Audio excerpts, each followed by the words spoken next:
rides na rin to kahit pa paano.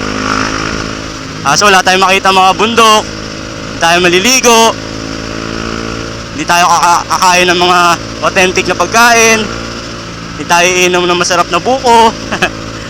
Kasi ang pupuntahan natin is Manila. Manila, I keep coming back to Manila. Tatay ng Divisoria, Soria, mamimili si Mrs. ng tela, ng tela. Woo! Ay ko ng pera! Rides pa rin! Kunwari nagra-rides! Kunwari lang! Let's go! Di na naman binasa yung card natin. For today's video, tropa, pupunta tayo ng Manila. Hindi para maggala. Hindi para mag-grind. Dadalawin natin yung isang tindahan natin doon. Wala na tayong panggastos eh. So, dire-diretso tayo doon. Pupunta lang tayo ng Divisoria. Lilibutin natin yung buong Divisoria. Kung hindi pa kayo nakakapunta ng Divisoria, pues, sumama lang kayo sa amin ni Mrs. Punta tayo ng Divisoria. Mamimili tayo ng prutas, ng gulay, tsaka pantakip sa kotse. Bibili kami ng tela. Dahil sira na yung tela. Sira na yung cover ng sasakyan namin.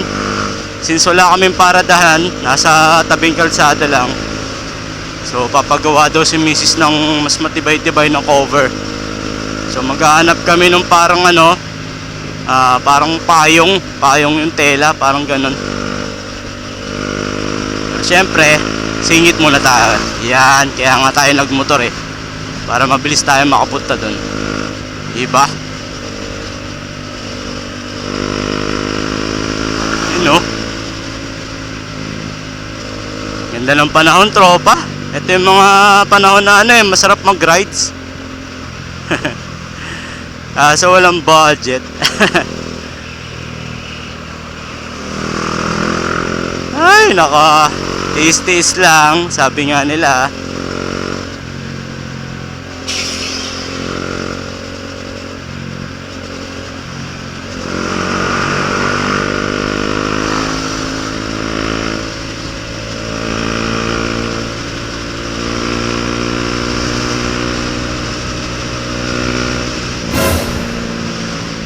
Nagulat ako.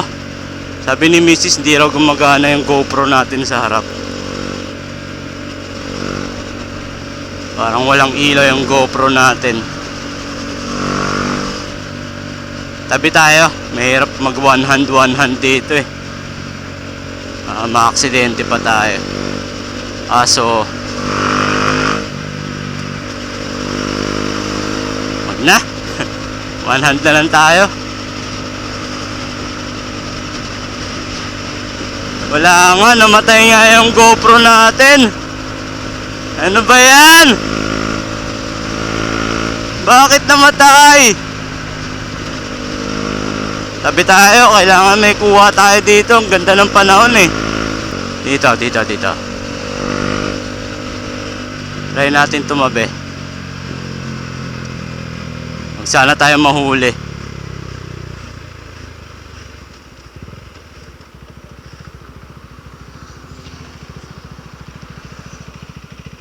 A few moments later. Yun, ngayon lang nag-record, tropa. Ano ba yan? Ang ganda na sana. Hindi na record yung kuha natin kanina. Ano ba yan? Yung paglagpas natin ng expressway. Napansin ni Mrs. ba't hindi nagre-record? Pero okay lang yan. Mahaba pa naman papuntang Maynila. Marami pa tayong video. Marami pa tayong makukuhang liwanag. Dahil nakatingala yung natin eh.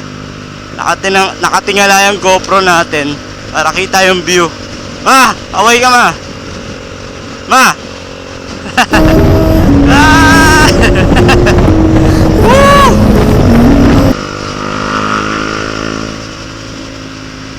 Punta kami ng Maynila. Long ride! O Maynila, long ride. Sarap sana ito. Pupunta ka ng norte, no? Ay, nako. Kailan kaya makakaluwag-luwag? Alright! Ito lang kagandahan pag nagmumotor no? Yamak na mas mabilis kesa sa kotse.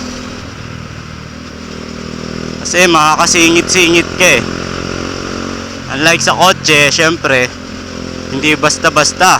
Unless na napakagaling mo talaga mag-drive. Nakakabilib yung mga ganun no? Mga driver ng sasakyan. Yung galing sumingit, yung parang motor lang yung dala. Ako kasi takot ako pag sasakyan yung dala. Takot akong sumingit-singit na ganyan. Pero yung iba, ang gagaling nakakabilib.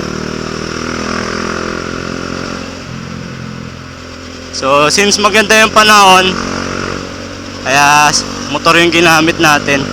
Woo! Sarap. Sarap mag-rides. Rides na rin to. Kahit pa paano. So, wala tayong makita mga bundok. Hindi tayo maliligo. Hindi tayo kakain ng mga authentic na pagkain. Hindi tayo iinom ng masarap na buko. Kasi ang pupuntahan natin is Manila. Manila. I keep coming back to Manila. Punta tayo ng Divisoria. Soria. Mamimili si Mrs. Nantela. Nantela. Wala pa tayo nakikita ang big bike na kasabay. Sarap merong kasabay minsan gusto ko nang sumali sa mga group ng KTM so hindi ko rin magagawang sumama. Parang sayang. Pag sasali ako, gusto ko talagang makakasama ako.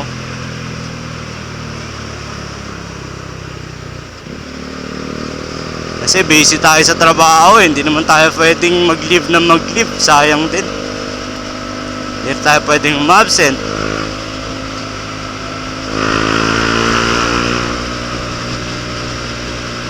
Kaya kami na lang ni Mrs. Solo. Solo. Solo. Ay, hindi pala solo yun kasi dalawa kami. Solos pala. Solos. Plural, nilagyan lang ng S. Solos. Solos.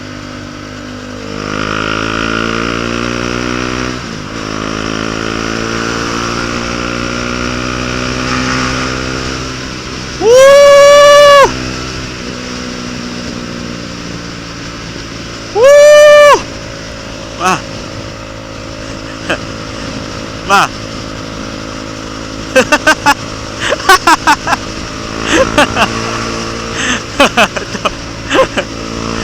Woo! Ay, ito lang pera! Rides pa rin! Kunwari nagra-rides! Kunwari lang!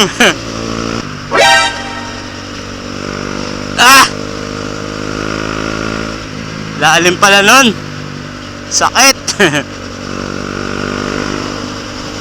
Hindi na tayo pwedeng umiiwas baka lalo tayong maaksidente pag umiiwas. Manila, Manila, bakit ang layo-layo ng Manila?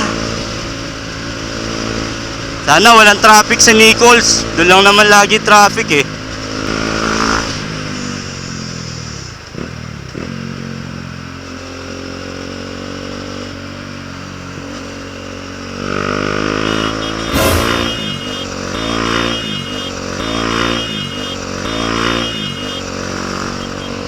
Sorry, hindi ko nakita. Muntik na tayo.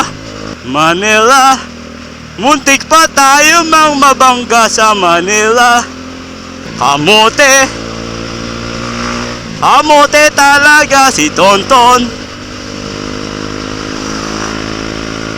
Kamote, kamote. Lagi na lang kamote si Tonton. Eto na. Wala pa rin tatalo sa Alaska. Flyover. Pag pumupunta kami ng norte, nagpa-flyover kami para tuloy-tuloy lang yung biyahe. Kahit na medyo mas mataas yung bayad sa toll gate, at least dire-diretso, di ba? Sarap, dire-diretso yung biyahe natin. Woo! Manila, Manila, I keep coming back to Manila. Lapit na tayo. Lapit na tayo magbayad ng toll gate.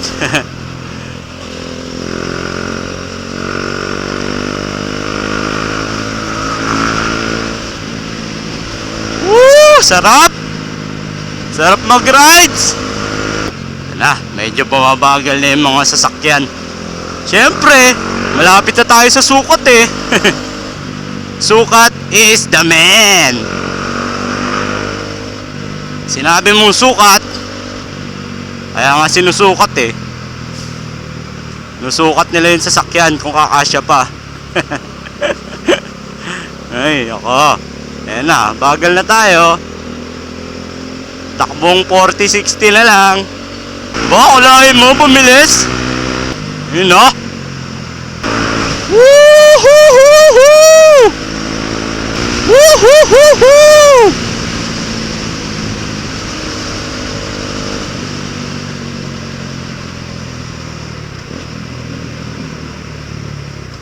Eto na, kalabas na tayo ng sukat. Naalala ko, tropa, may kwento ko lang. Nung wala pa kaming big bike, binabaybay namin ni Mrs. yan. Pupunta kami Maynila, gamit yung Mio, yan, papuntang Maynila. Tinatsaga namin ni Mrs. yan. 2 oras, 3 oras kami bumibiyahe papuntang Maynila. Diba? Kapag may gusto kang gawin, o may goal ka sa buhay, kahit gaano kahirap yan, gagawin mo. Minsan nga, naiiyak ako eh. Kapag naiisip ko, naalala ko, ilang taon namin ginagawa yun? 2 to 3 years yata. Umulan, umaraw, bumabiyahe kami ni Mrs. Hindi naman araw-araw. Once a week o twice a week. Dahil yung tindahan nga namin sa Maynila, doon kami kumukuha ng pambayad sa bills namin. Kasi hindi na maasahan yung sa sahod ko. Dahil yung sahod ko, mostly pambayad lang yung sa utang. Pero yung sa tindahan, doon kami kumukuha ng pagkain namin, extra pang namin sa mga bata, sa school. Dapat nga maraming tayong negosyo kasi real talk lang hindi ka talaga bubuhayin ng sahod ng trabaho mo unless na lang kung manager ka siguro. Hindi naman ako manager, hindi ko ma-explain. Pero yung mga simpleng tao, simpleng empleyadong tulad ko, bilang isang production operator, sapat lang o talagang saktong-sakto lang. Swerte ako kasi maganda yung kumpanya pinagtatrabahuhan ko. Paano pa yung mga kumpanya na kulang sa benepisyo, maliit ang pasahod, di ba? Kaya ina-advise ko talaga, mag-business kayo, kahit maliit na business. Maniwala kayo sa akin. Ang business talaga ang bubuhay sa inyo. May makakain kayo ng masarap. Ako nga, may business na, hirap pa rin eh.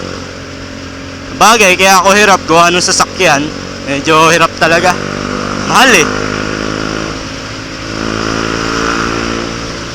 Real talk lang, nakikwento ko lang. Sarap kasi yung ganon. Alam niyo yung ibig ko sabihin? Halimbawa, nasa gantong katayuan na ako. Hindi naman mataas yung katayuan ko ngayon, pero sapat lang. Tapos, maalala mo yung mga dati yung pinagdaanan ng asawa mo. Ang sarap. Magbabalik tanaw kayo. Tapos pag-uusapan nyo habang nagkakape kayo, di ba? Sarap ng ganon. Masarap kasi napagtagumpayan yung mag-asawa eh. Yun yung masarap dun.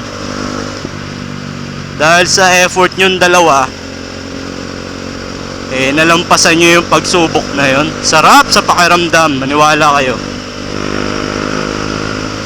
Nandito na tayo sa Maynila na to, tropa.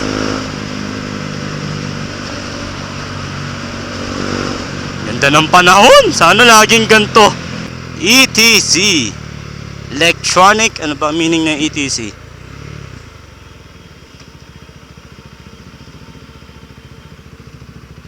Hindi na lang ang binasa. Ba yan?